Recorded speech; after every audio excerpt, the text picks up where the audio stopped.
உங்கள் ஃபேமிலிக்கு பட்ஜெட் ப்ரைஸில் பார்த்தீங்க அப்படின்னா ஒரு கார் பார்க்குறீங்க, சேஃப்டி ஆஸ்பெக்ட்லேயும் கொஞ்சம் நல்லா இருக்கணும், மைலேஜ் பெட்டராக கொடுக்கணும், கம்ஃபர்ட் ரிலேட்டடாகவும் பெட்டராக இருக்கணும்னு யோசிச்சிங்கன்னா உங்களுக்கான சரியான கார் தான் இன்றைக்கி நான் எடுத்துகிட்டு வந்திருக்கேன். ஸோ நம்ம கூட பார்த்தீங்க அப்படின்னா டியாகோவோட பேஸ் மாடல் தான் இருந்துகிட்ருக்கு. இந்த வெஹிக்கிளோட விலை அப்படிங்கிறது 4,55,000 ரூபா. என்னப்பா 499 இதோட விலை இருந்துச்சு அப்படின்னு கேட்குறீங்களா? எஸ், இப்போ 18% ஜிஎஸ்டி வேறு இதுக்கு வந்து குறையிறதா இருக்குது. அதாவது 29% ஜிஎஸ்டியாக இருந்ததை 18% குறைக்க போகிறாங்க. அப்போ இதோட எக்ஸ்ஷோரூம் காஸ்ட்டு 4,55,000 ரூபா எக்ஸ்ஷோரூம் விலையிலேயே உங்களால் டியாகோவோட பேஸ் மாடலை வாங்க முடியும். வாங்க டியாகோ பேஸ் மாடலில் என்னெல்லாம் ஃபீச்சர்ஸ் கொடுத்துருக்காங்க அப்படிங்கிறத 1 by 1 பார்க்க ஆரம்பிப்போம்.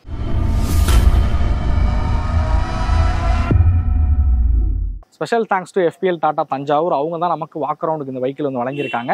நீங்கள் டாடா வெஹிக்கிள்ஸ் பார்க்குறீங்க அப்படின்னா டிஸ்பிளே தெரியிற நம்பரை காண்டாக்ட் பண்ணுங்கள். டாடா டியாகோவோட XE அப்படின்னு சொல்லக்கூடிய பேஸ் மாடல் தான் இங்கே இருந்துட்டு இருக்கு. இதோட வேரியன்ட் பேர் XE அப்படிங்கிறது. டியாகோவோட சேஃப்டி ஆஸ்பெக்ட் விஷயத்துக்கு வருவோம். இந்த காரில் பார்த்தீங்க அப்படின்னா ஆல்ரெடி குளோபல் என்கேப்பில் வந்து 4 ஸ்டார் ரேட்டிங் வாங்கின வெஹிக்கிள் தான். பில்டு ரீதியாக நல்ல ஒரு வெஹிக்கிள் அப்படின்னு வந்து சொல்லலாம் இந்த காரை பொறுத்த வரைக்கும். பட் இப்போதைக்கு 6 ஏர்பேக் அப்டேட் இந்த வெஹிக்கிளுக்கு வந்து வரல, கூடிய சீக்கிரம் வரும் அப்படின்னு எதிர்பார்ப்போம்.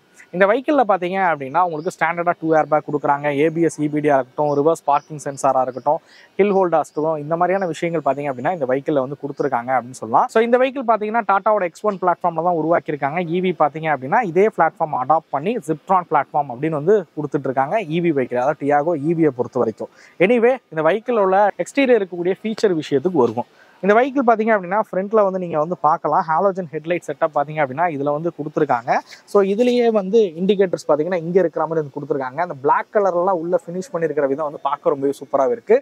ஹெட்லைட் இந்த இடத்துல இருந்து சைடு ஃபுல்லாமே பார்த்தீங்கன்னா குரோம் ஃபினிஷ் இருக்கிற மாதிரி வந்து கொடுத்துருக்காங்க. அதே மாதிரி கிரில் பார்த்தீங்க அப்படின்னா கிளாசி பிளாக் ஃபினிஷில் வந்து கிரில்ஸ் வந்து கொடுத்துருக்காங்க. டாட்டாவோட லோகோ சென்டரில் இருக்கிற மாதிரி வந்து கொடுத்துருக்காங்க. உங்களுக்கு தேவைப்படுது அப்படின்னும் போது இந்த இடத்துல உங்களால் ஃபாக் லேம்பும் வந்து வச்சுக்க முடியும். பட் ஸ்டாக் கண்டிஷனில் பேஸ் மாடலில் ஃபாக் லேம்ப் அப்படிங்கிறது இருக்காது. ஸோ ஃப்ரண்ட் ப்ரொஃபைல் பார்த்தீங்க அப்படின்னா டியாகோ அப்படின்னாலே வந்து தெரியும். டிசைனாக பார்த்தீங்க அப்படின்னா டியாகோட டிசைனை வந்து உண்மையிலே டாட்டா வந்து நல்லாவே வந்து பண்ணியிருப்பாங்க அப்படின்னு சொல்லலாம். ஒரு காம்பேக்டான ஒரு சின்ன காராக இருந்தாலும் டிசைனாக இந்த காரை வந்து சூப்பராகவே வந்து பண்ணியிருக்காங்க. அப்படியே வெஹிக்கிளோட சைட் ப்ரொஃபைல் விஷயத்துக்கு வருவோம். வெஹிக்கிளோட லென்த் அப்படிங்கிறது 3765 mm கொடுத்துருக்காங்க.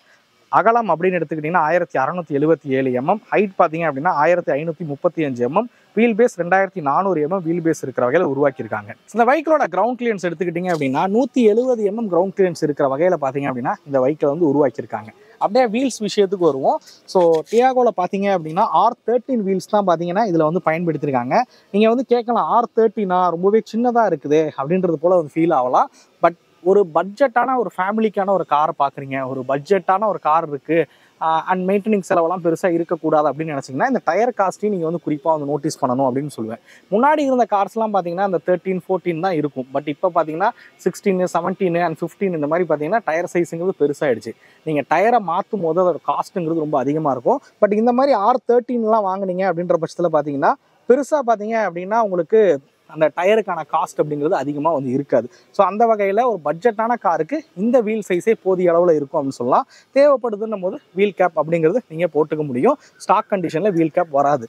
ஸோ இந்த இடத்துல நீங்கள் பார்க்கலாம், இண்டிகேட்டர் பார்த்தீங்க அப்படின்னா கொடுத்துருக்காங்க. அப்படியே மிரர் விஷயத்துக்கு வருவோமே.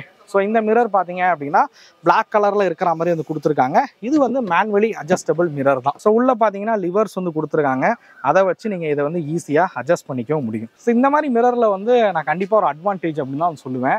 காரணம் என்னன்னு கேட்டிங்கன்னா சைடு மிரர் வந்து இந்த 2 வீலர் தட்டி இல்லை பார்க்கிங்கில் இல்லை பக்கத்தில் ஏதாவது வெஹிக்கிள் இருக்கும்போது இடித்து உடையிறதுங்கிறது இயல்பாக நடக்கக்கூடிய ஒரு விஷயம் தான். So electronic adjustable mirror, electronic foldable mirror இல்லை இண்டிகேட்டர் இருக்கக்கூடிய மிரர்ஸ்லாம் பார்க்குறீங்க அப்படின்னா கண்டிப்பாக அது வந்து மெயின்டெனிங் செலவுங்கிறது கொஞ்சம் அதிகமாக இருக்கும். ஒன்ஸ் உடஞ்சிச்சுன்னா அதை மாற்றுறதுக்கான காஸ்ட்டுங்கிறது அதிகமாகும். ஸோ இதை பொறுத்த வரைக்கும் நான் இதை வந்து பாசிட்டிவாக தான் பார்க்குறேன். எனக்கு வந்து எலக்ட்ரானிக் இல்லாமல் இந்த மாதிரி மேனுவலாக இருந்துச்சுன்னா இன்கேஸ் உடஞ்சாலும் ஒரு 1800 இல்லை 2000 அந்த ரேஞ்சில் இதை நீங்கள் மாற்றிட்டும் போயிடலாம். ஓகே, அப்படியே நம்ம வெஹிக்கிளில் பார்ப்போம். ஹேண்டில் பார்த்தீங்க அப்படின்னா பிளாக் கலரில் ஹேண்டில்ஸ் வந்து கொடுத்துருக்காங்க. பாடி கலரில் ஹேண்டில் வந்து கிடையாது. வாங்க நம்ம அப்படியே டெயில் ப்ரொஃபைல் விஷயத்துக்கு வருவோம். ஸோ டெயில் லைட்ஸ் பார்த்தீங்க அப்படின்னா ஹாலோஜன் டெயில் லைட் செட்டப் வந்து கொடுத்துருக்காங்க. நீங்கள் டாப் மாடலே போனாலும் சேம் இதே டெயில் லைட் செட்டப் தான் இங்கே வரும். ஸோ இங்கே பார்க்கலாம் பிளாக் கலரில் வந்து ஸ்கிட் லைட்ஸ்லாம் வந்து இருக்குது. அது மாதிரி ரிவர்ஸ் பார்க்கிங் சென்சார்ஸ் பார்த்தீங்க அப்படின்னா ஆஸ் யூஷுவல் எல்லா கார்லையும் பார்க்குற மாதிரி வந்து கொடுத்துருக்காங்க. ஸோ இந்த இடத்துல சின்னதாக பிளாக் கலர் அந்த ஸ்பாய்லர் மாதிரியான டிசைன் வந்து கொடுத்துருக்காங்க. பிளாக் கலரில் பார்த்தீங்க அப்படின்னா ஸோ டியாகோவோட பேஜிங் இங்கே வந்து இருக்குது. பூட் ஸ்பேஸ் விஷயத்துக்கு வருவோமே. பூட் ஸ்பேஸ் பார்த்தீங்க அப்படின்னா ஒரு 242 லிட்டர் பூட் ஸ்பேஸ் இருக்கக்கூடிய ஒரு காராக தான் இந்த காரை வந்து வடிவமைச்சிருக்காங்க. ஒரு 4 பேர் பயணிக்கும் போது ஒரு 3 நாளைக்கான லக்கேஜ் பார்த்தீங்கன்னா இதில் உங்களால் வந்து கேரி பண்ண முடியும் அப்படின்னு சொல்லுவேன், பூட் ஸ்பேஸை பொறுத்த வரைக்கும். இதுதான் வெஹிக்கிளோட எக்ஸ்டீரியர் டிசைன். எனக்கு தெரிஞ்சு நீங்கள் எக்ஸ்டீரியர் பொறுத்த வரைக்கும் ஒரு வீல் கேப் இல்லை ஒரு ஃபாக் லேம்ப் தேவைப்படுதுன்னும் போது அதை நீங்கள் மாற்றினீங்கனாலே போதிய அளவில் இருக்கும்னு சொல்லுவேன் இந்த காரை பொறுத்த வரைக்கும். வாங்க நம்ம அப்படியே இன்டீரியருக்கு போவோம்.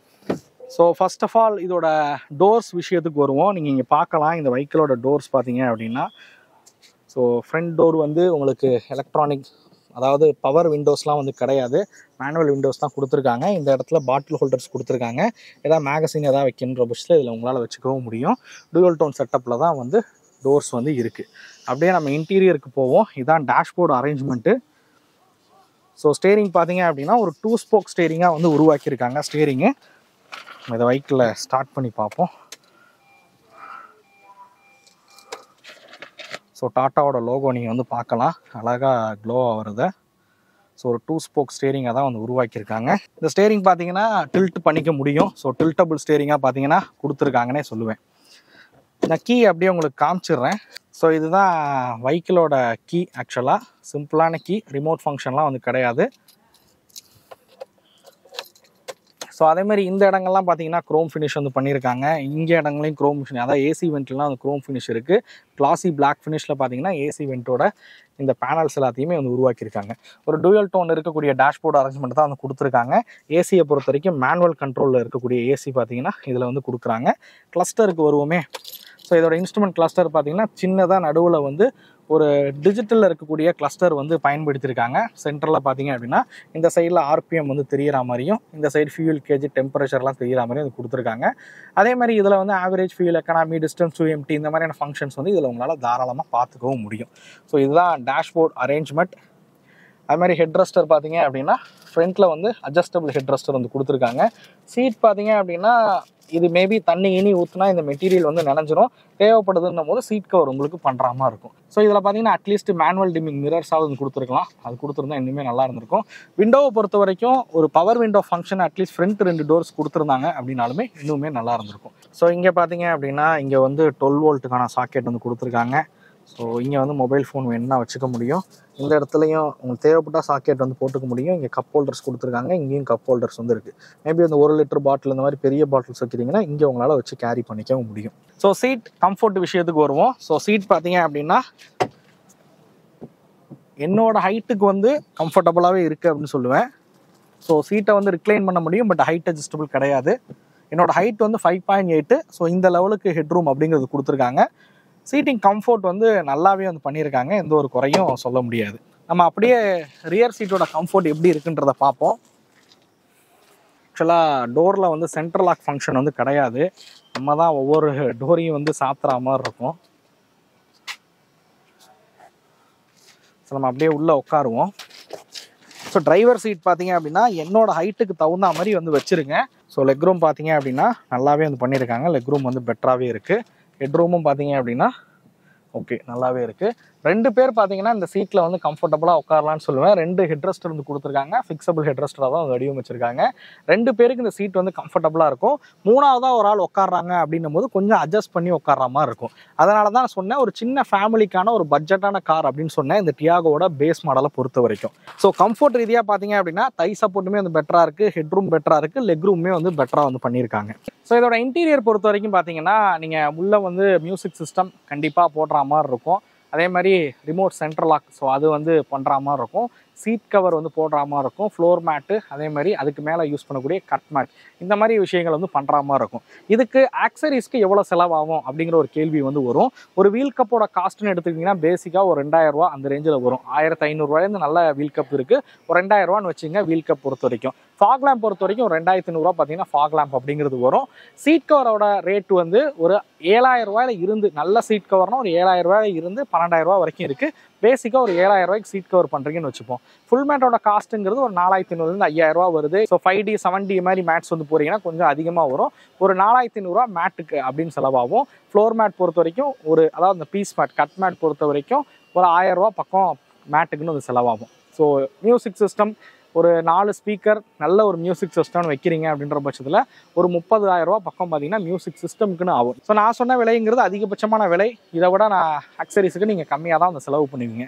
ஒரு பட்ஜெட்டான கார் பார்க்குறீங்க, ஆன் ரோடு விலை வந்து ஒரு 6.5 லட்ச ரூபாயிலே நீங்கள் ஒரு கார் வாங்கணும்னு நினைக்கிறீங்க அப்படின்னா கண்டிப்பாக டியாகோ வந்து ப்ரிஃபர் பண்ணலாம். ஸோ இந்த காரில் சேஃப்டி ஆஸ்பெக்டில் பார்க்கும்போது நான் ஃபஸ்ட்டே சொன்ன மாதிரி இருக்குது. ஃபீச்சரிஸ்டிக்கான காரான்னு பார்த்தீங்கன்னா பேஸ் மாடலுங்கிறனால ஃபீச்சர்ஸ் இந்த மாதிரியான விஷயங்கள் இருக்காது.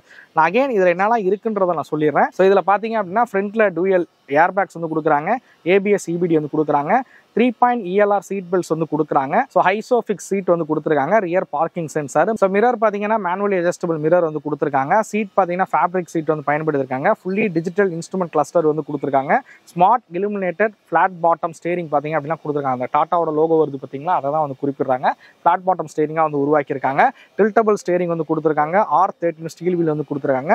ஃப்ரண்ட் ஹெட் ரெஸ்டர் பார்த்தீங்கன்னா அட்ஜஸ்டபிள் இருக்கிற மாதிரி வந்து கொடுத்துருக்காங்க. ஸோ ஃபீச்சர்ஸுங்கிறது நான் சொன்ன இந்த விஷயங்கள் தான் வந்து ஃபீச்சர்ஸ் அப்படிங்கிறது இருக்கும். இதோட இன்ஜின் விஷயத்துக்கு வருவோம். இதில் பார்த்தீங்க அப்படின்னா ஒரு 1200 சிசி கொண்ட 3 சிலிண்டர் இன்ஜின் தான் இதில் வந்து பயன்படுத்தியிருக்காங்க. So 1.2 litre Revotron petrol engine வந்து பயன்படுத்தியிருக்காங்க. 1199 சிசி கொண்ட 3 சிலிண்டர் இன்ஜினாக வந்து வடிவமைச்சிருக்காங்க.